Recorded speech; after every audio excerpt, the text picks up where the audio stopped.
주안의 만나 7월 22일 화요일 묵상을 함께 나누도록 하겠습니다. 오늘 말씀은 요한계시록 14장 14절에서 20절까지의 말씀으로요. 곡식 추수와 포도 추수라고 하는 제목으로 함께 묵상을 나누도록 하겠습니다.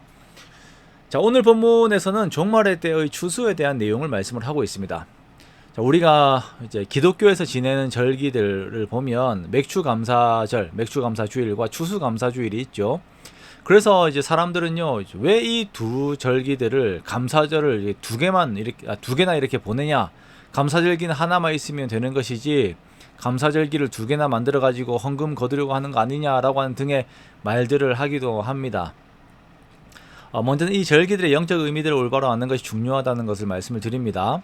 자, 맥추절은 추수 때의 첫 열매를 드리면서 감사하는 것입니다. 그래서 맥추절은 부활의 첫 열매이신 예수 그리스도를 기념을 하는 것이에요. 그리고 추수감사주일은 수장절을 기념하는 것으로 예수 그리스도를 주로 부르는 모든 자들이 주께 돌아오는 것을 바라보는 것이죠. 그런 영적 의미가 있습니다. 자, 절기에 대해서 먼저 말씀을 드리는 것은 오늘 본문의 이해를 돕기 위해서입니다.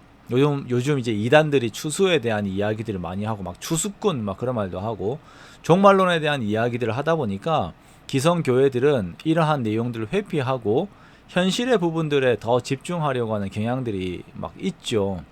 그래서 뭐 치료, 심리 치료 아니면 뭐 부흥, 아니면 교육 이런 거에 좀 그런 주장들을 많이 합니다. 그런데 교회는요. 이렇게 영적인 부분, 영적 종말론과 그리고 영적 추수에 대한 영적 종말론이 아니죠. 영적 추수와 그리고 종말론에 대해서 더 마음을 써야 합니다. 자, 그렇게 그러면서 이제 우리가 나아가야 되는 방향이 복음 전하는 것에 열심을 가져야 하는 것이 교회가 나아가야 되는 방향입니다. 자, 마지막 때가 되면 이렇게 두 가지의 목적을 가진 추수가 이루어지게 됩니다.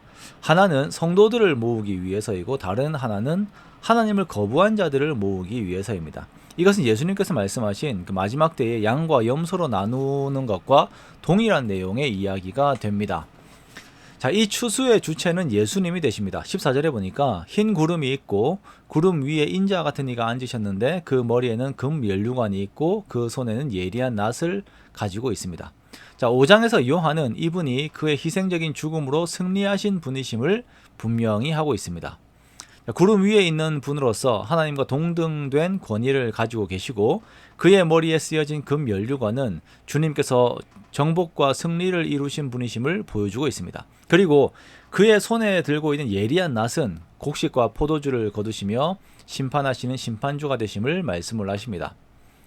자, 우리가 예수님을 이미지화할 때에 우리는 예수님께서 하나님이 되시는 것, 하나님이 되시며 승리하신 예수 그리스도, 그리고 모든 것을 이기시고 심판주가 되시는 하나님으로 항상 기억을 해야 합니다.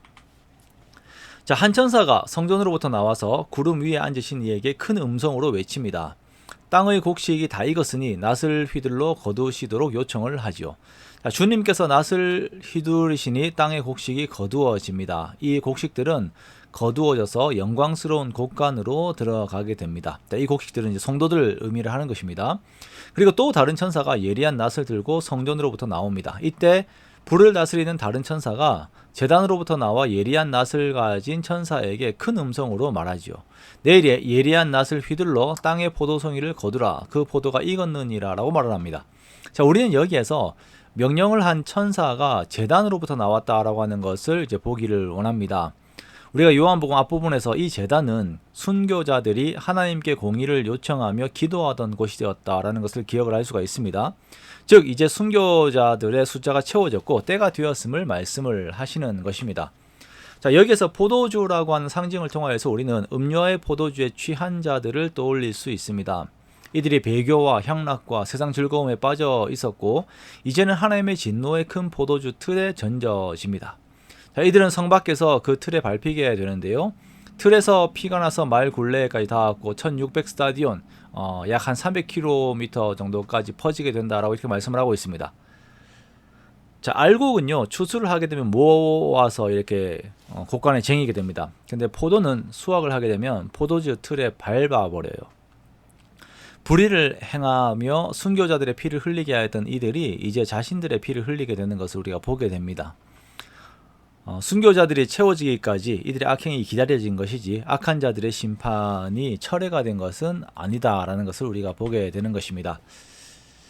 추수 때의 심판의 결과를 보면서 우리들은 악한 자들을 바라보는 우리들의 시선들을 먼저 보기를 원합니다. 우리가 혹여나 하나님을 거부하는 자들의 형통을 보면서 그것을 부러워하고 신앙의 삶에 회의적 태도를 가지고 있지는 않습니까? 우리들은 성경 전체에서 말하는 바 고난 뒤에 오는 영광을 바라보며 오늘을 인내의 삶으로 살아야 할 것입니다. 어린 양의 뒤를 따르며 주께서 기뻐하시는 그 삶의 방향으로 걷는 우리가 되기 원합니다. 그렇게 거룩의 삶을 사는 우리가 되기를 원해요. 오늘도 우리가 성령의 함께 하심 안에서 앞을 바라보면서 주의 뒤를 따르길 원합니다. 주님께서 거두시는 추수의 때를 기다리며 오늘 이 세상을 추구하지 않고 오늘 함께 하시는 하나님을 더욱 바라는 우리의 삶이 되기 원합니다. 그렇게 정말 우리를 하나님 나라의 곳간으로 거두실 그 아름다운 날을 바라보면서 주와 더욱더 함께 걷는 저와 여러분의 복된 오늘의 삶들이 되시기를 주님의 이름으로 축원합니다.